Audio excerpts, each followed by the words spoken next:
రాష్ట్రంలో పూర్తిగా ఆరోగ్యశ్రీ సేవలు బంద్ కావడం ఇది రెండవసారి. చంద్రబాబు ముఖ్యమంత్రి అయిన తర్వాత 4 నెలల కిందట నెట్వర్క్ హాస్పిటల్స్కి ₹1 కూడా వాళ్ళకు నిధులు కేటాయించక వాళ్ళకు బిల్లులు ఇవ్వకపోవడంతో అప్పుడు చేశారు. ఈరోజు రెండవసారి పూర్తి స్థాయిలో ఆరోగ్యశ్రీ సేవలన్నీ కూడాను అన్ని నెట్వర్క్ హాస్పిటల్స్లో అంతా కూడాను పూర్తి స్థాయిలో బంద్ చేయడం జరిగింది.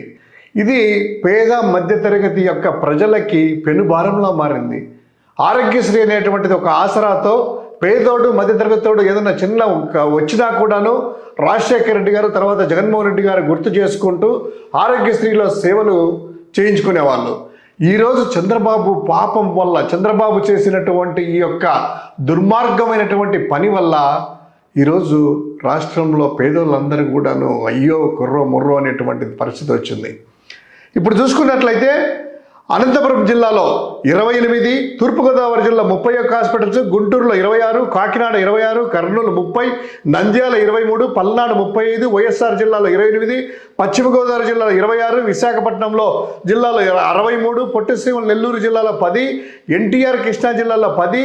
ఇవన్నీ కూడాను పూర్తి స్థాయిలో తమ యొక్క సేవలు ఆరోగ్యశ్రీ యొక్క ట్రస్ట్ ద్వారా నిలిపివేయడం జరిగింది.